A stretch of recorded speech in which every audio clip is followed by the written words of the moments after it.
Hey, what's up YouTube? What is going on? In this new video, what I wanted to talk about is the importance of a good assessment.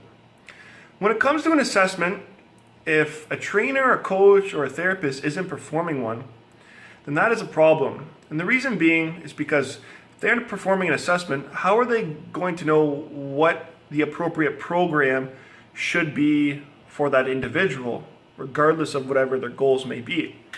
How are they going to know what exercises are appropriate for them? How are they going to know what exercises aren't appropriate for them? If they're not performing an assessment, they're just throwing things at the wall and just guessing. And if they prescribe the wrong exercise or the wrong program, that could leave one in a much worse position than they already are. And so when it comes to people asking me advice, and all the time I'll get questions, hey Remy, what exercises should I do for my lower back injury? What exercises would you recommend? And it's really hard for me to give any specific advice because I'm not assessing them, and it's just a question that they're asking me over the internet.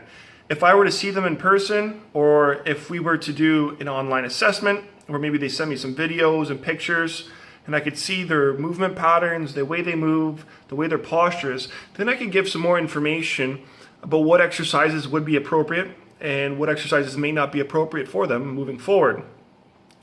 And so that's an important thing to understand if maybe you're an individual that's trying to work around an injury right now, or you're just maybe looking to optimize your performance. Maybe that's for a sport, or just maybe for a daily activity that you're doing. Maybe it's at work or something, whatever the case may be.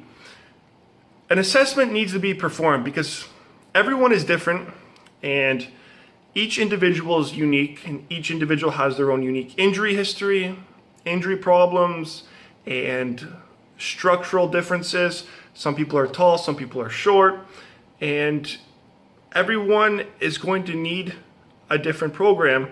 And if people aren't performing assessment, they're just guessing at things and they're just throwing things at the wall, and maybe they'll get some results with some clients, but at the same time, a lot of those other clients or maybe patients may end up worse because they don't know what exercises or program is appropriate for them because they never performed a thorough assessment.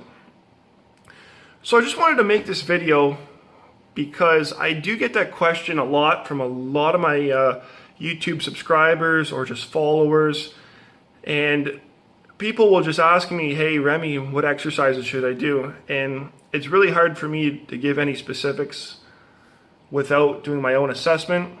And for anyone out there, I would recommend getting a proper assessment done by either a qualified coach or therapist, depending on who you're working with, and get the appropriate program for your needs. And don't just follow some general exercises or general program that's maybe based on a one-size-fits-all approach, because they don't work and they're only going to get a lot of people into much worse positions. Sure, maybe a few people may get better, but an assessment is important to figure out what specifics this individual needs when it comes to exercise and when it comes to developing recovery and rehab strategies.